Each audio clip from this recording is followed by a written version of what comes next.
So, welcome to our podcast. It's really great to have you here. We have a great conversation in store for everybody. We've got a sponsor for this podcast, IsoMetrix. It's the leading integrated risk management software developer who provides the most recent ESG and EH&S management solutions. Now, we're going to be speaking about looking at management of change and how to ensure successful adaptation by our teams with this solution. So our guest today is Jyotika Daya, and she is the Sustainability Data Consultant for IsoMetrix. And again, if you're not familiar with IsoMetrix, they are doing risk management software, so check them out. So welcome. Thanks, Tamara. Thank you. It's a pleasure to be here.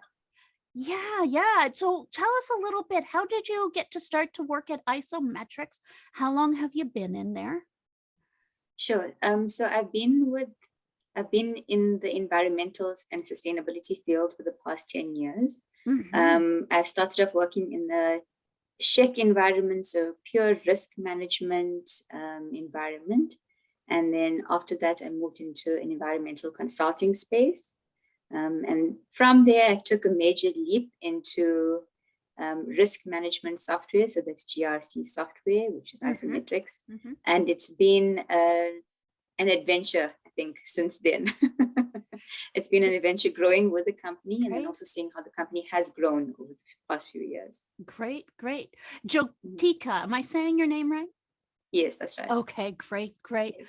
Now, I was talking to Robin from your company just a while back, and in that conversation, he brought up the idea of management of change.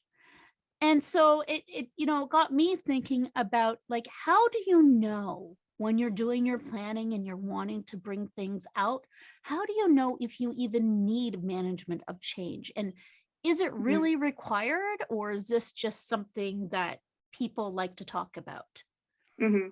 So I would actually say that management of change is something that is absolutely necessary. I know it's often looked at as something that is a nice to have, or maybe even a tick box along the way. But I would say that it's something that is so necessary regardless of the size of business and regardless of the size of change that's going to be implemented. Mostly because managing that change is so important to ensure adoption and to ensure that this is successful. And if that change is actually necessary, and will it bring about a positive influence within the business, within the team, within the project? So I would actually say that management of change is something that is actually a critical component that we definitely need to have implemented. So you were saying to ensure adoption, to see if it's successful, and even to, I guess, assess if that change was necessary. Yes. Right. And so is management of change a method of assessing when we're doing change? So you would start off with an assessment to determine if it is necessary to have this change, and then to bring about an awareness then to who you are bringing this change to, who's going to be impacted by that change, who's going to have to adopt this change. And then also to determine if this change is actually something that is desired and is something that is required by the business, to see whether it is something that will be easily adopted by those who are going to be impacted, to understand those aspects of it before the change is actually even implemented at all. The research, the planning, the preparation that goes in before it's actually even executed. And I know that sometimes we do jump the gun and skip ahead to actually executing the change. Yeah. So the build up and the preparation for this, I think, is actually a very, very important aspect that sometimes we do end up jumping the gun because we're so excited about bringing in this fantastic change, but not realizing that it could have a repercussion on how it's adopted and how successful it can be. Absolutely. And I like that you brought that up, that often people can be very task oriented. I notice that when we're doing strategy meetings, a lot of people will be like but what are we doing? When are we going to do it? As opposed to pulling back and really figuring out that road map in order to help get them to where they need to go, right? They just want to leap right in. So I wanted to talk about the research aspect and the explanation aspect, because I would think that gathering of insights and communication would be very critical in those pieces. Am I on point with that? Absolutely, absolutely. So the communication actually is such a critical component of any change within a business, whether it's a small minor implementation of a fuel change, or whether it's a major organizational change. Communicating through the process from the outset, getting feedback. I think that's probably one of the most important aspects that we sometimes just skip ahead because we're just so excited about something that we see the positives around, and that we want to push ahead with. But to get that feedback from the employees, from your project team, to understand if this is a good change, perhaps they could even add into that, and assist with how this can be implemented, or perhaps they can see the loopholes and where things can potentially go wrong. So, communicating from the outset, and then also to ensure that everyone understands the need for this change and the benefits that it can bring along, which I think is very, very important, that everyone is on the same page and understanding why this change is necessary, how important it is, what sort of benefits and what value it brings, and whether it's going to be increasing effectiveness, efficiencies, reducing our costs, which usually is what the company is looking at. But for the rest of the team to understand the value in that change allows it to be more easily adopted and supported and bought into, which will ensure that it's successful. So I want to pull back to the beginning of this. Somebody may have interpreted that they see something that could be improved upon and needs change. And I've seen this happen a lot in companies where somebody from corporate head office will get an idea, and then exactly that they'll bring it out into the workforce, and the workforce is like, what are they doing? This doesn't even work here. Like, what was this person's thinking behind doing this? So let's back it up to the person believes that they've seen an area that may need improvement, right, in their perception of how things are being done. What would you recommend would be the next step in order to really validate whether or not you're on point with your interpretation with the workforce? Because I'll be direct with you. I hear a lot of people say that it's too hard to get feedback from employees. They send out surveys, but employees often won't respond. And I am thinking, well, maybe surveys aren't the best tool because people are fatigued.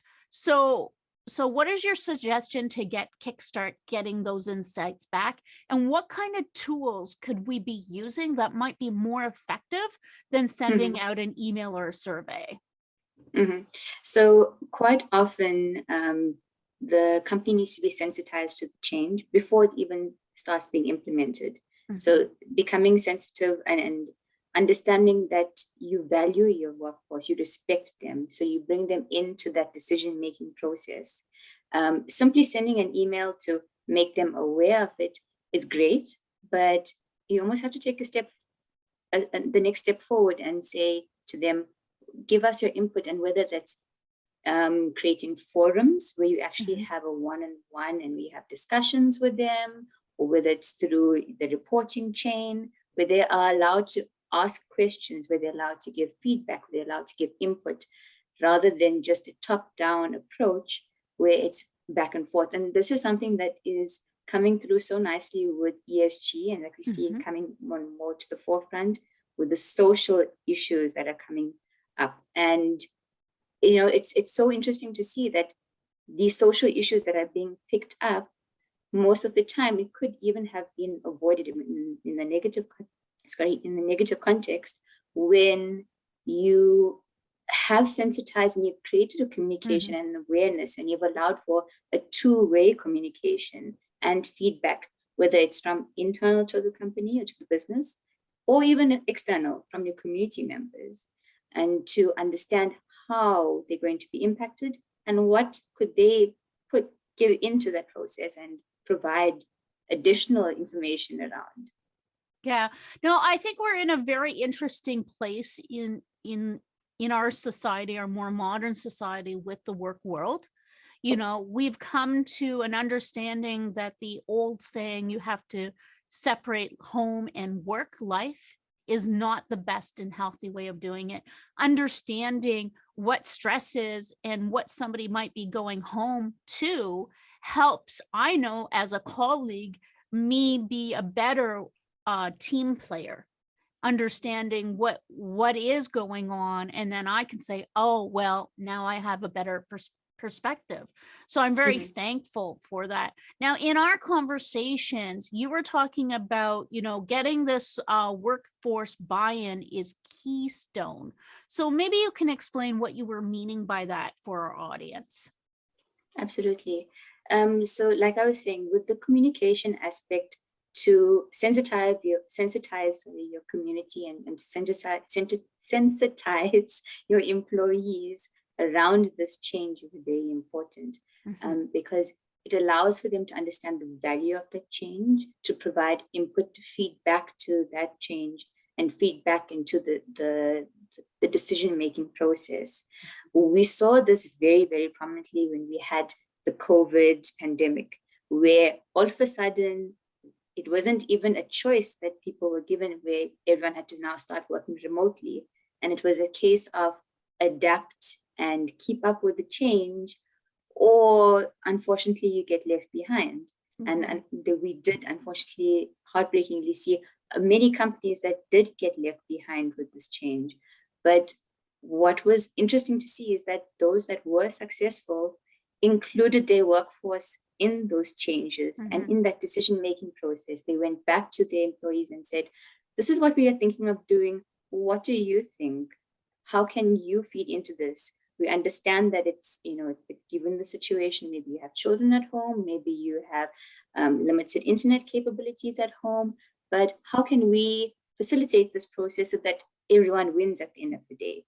And that's what it is about, you know, implementing a change that will benefit the business, but also benefit employees, because it's a two-way street. You know, if you have a win for the employees, it's a win for the business. Absolutely. So it's all encompassing.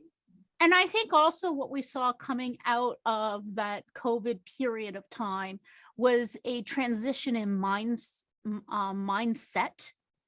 of both management and employees, that we do have to be more empathetic and understanding and communicate that, you know, when we are doing remote working, you do need to touch base with people more often and to understand what people are thinking, and as well being agile, understanding that if things aren't working, that you need to pivot quickly in order to be able to, you know, we were talking about living in a VUCA world at that time.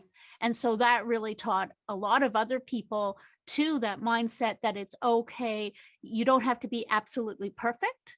You can have an idea, try it, test it, see if it works, and pivot, which is a great lesson.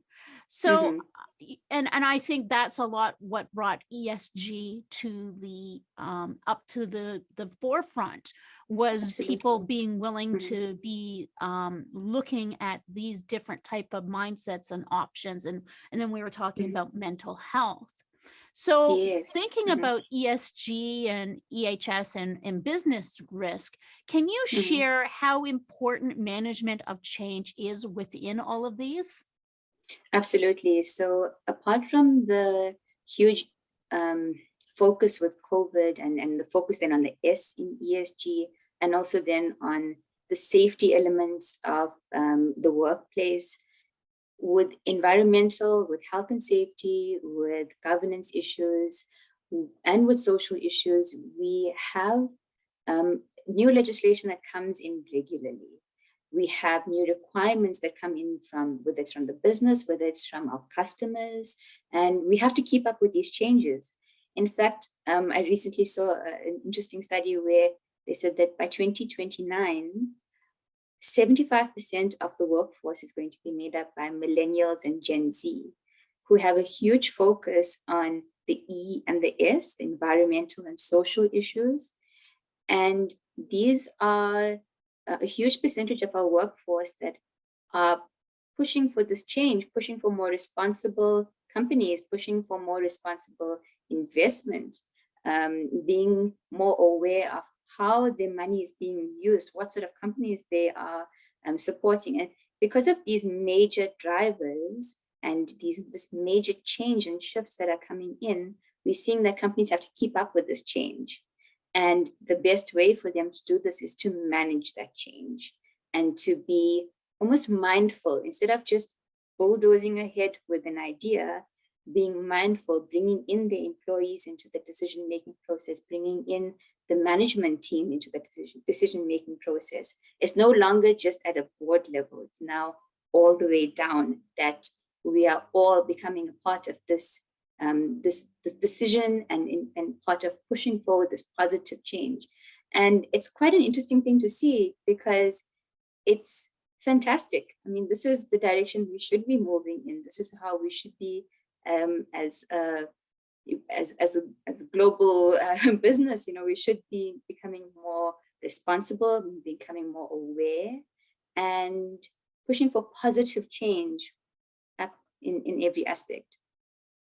Yeah, and I think that historically we can see that with each generation shifting the landscape of the workplace little by little. You know, I remember, you know, it used to be it's more industrial kind of mindset when I came into the workplace. And then as a Gen Xer, it was like, no, this isn't the kind of working landscape that we wanted. And we did a lot of work around also, you know, kind of trying to crack that open. And then I'm seeing now with the younger generation that's even coming up, that isn't even in the workforce yet, that again is going to be very disruptive in a good way, because they even have more aggressive ways of thinking about how you need to be accepting people for who they are. You need to be more transparent in the way that you're sharing things, right? So it'll be very interesting to see how, when we have that next generation entering into the workplace, which is very soon, because they're now 17 years old, getting summer jobs, and next year they're going to be 18, so they're going to be out coming into the workforce. I really think that we're going to see again another shift in pushing of that mindset and taking the responsibility more seriously when you own a business, right? Because they're very educated also. They're self-educated in many ways, where they start explaining to you things. So that'll be interesting. And so how do you foresee that impacting management of change in how we're communicating? Because that whole generation communicates very differently using different tools. They are more online using virtual tools and VR headsets. They're very, like, the cell phone to them is an old tool, right? So what's your prediction there? So we're seeing a lot more companies such as IsoMetrix, you know, that have management of change embedded into their software as a tool that a business can use. And we're seeing that these sorts of this shift, I mean, previously if you think about 5 or 10 years ago, things were done very differently. And, you know, even just the way that we were managing our data was very, very differently. I mean, we still had pages maybe that we were collecting to collect our information on. So what we're seeing is that, you know, it's becoming more and more valuable to make that shift, to adopt these new technologies. The value in adopting the new technologies, I think, speaks for itself, because you can pick up your trends, you can track things a lot more easily, things become automated, you know, so the value in bringing about these or using these tools to assist the company with management within the business, as well as managing change and keeping up with the changes that are coming in.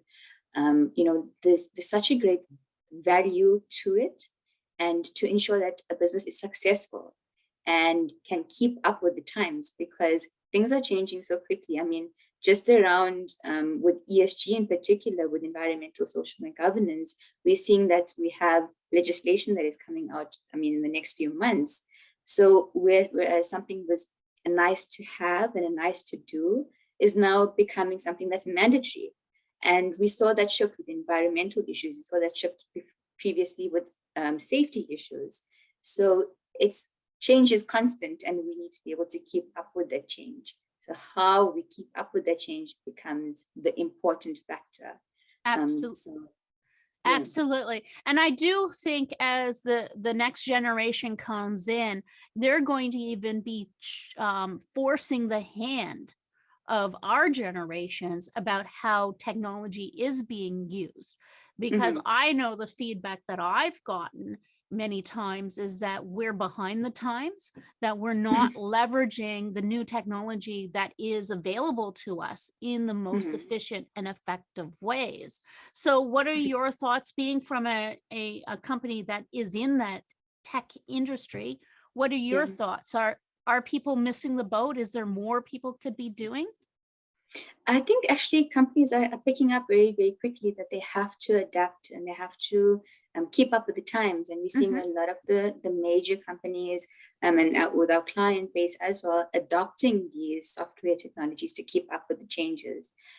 Also because of the vastness of the data that they're collecting and that they are trying to manage, so they have to keep up with it.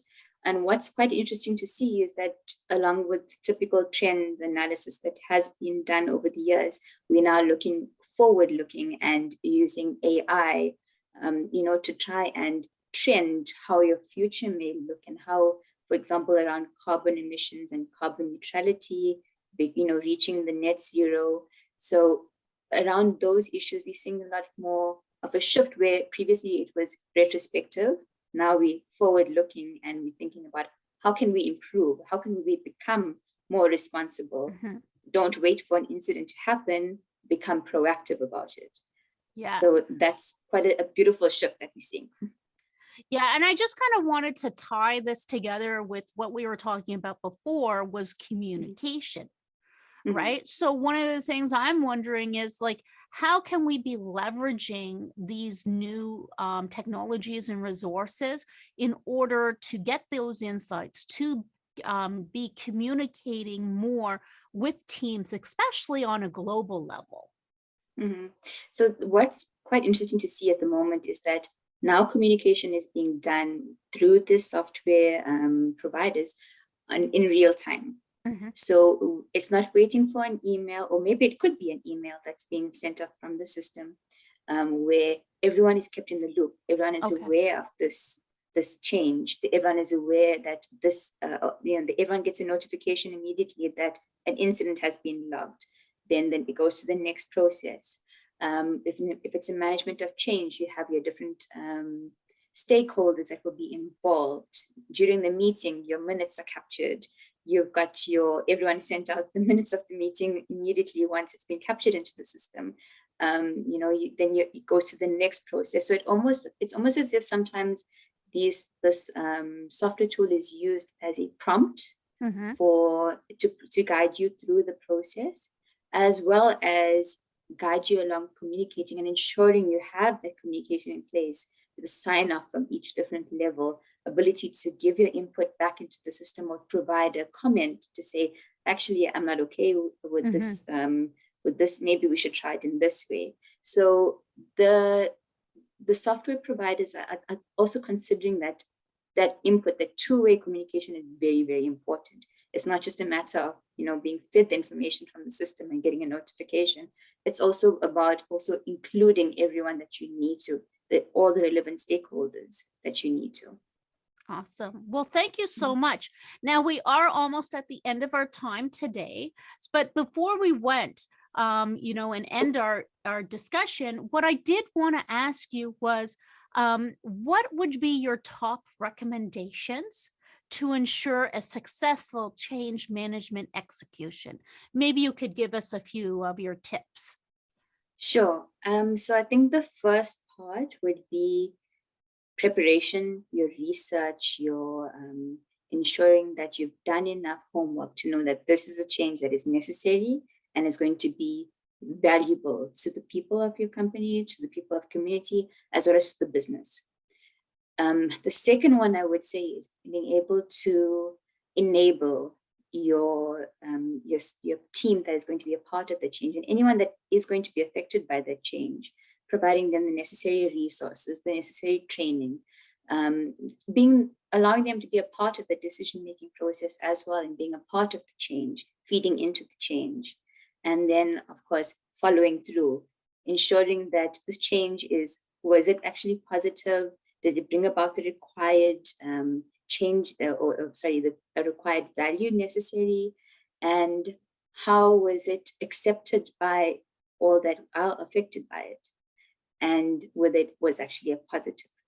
So I think that is also quite an important thing, because sometimes you charge ahead and once it's done. But getting that feedback after, I think, is also something is it's quite a critical component. This has been a great discussion. Thank you for joining us, Jyotika.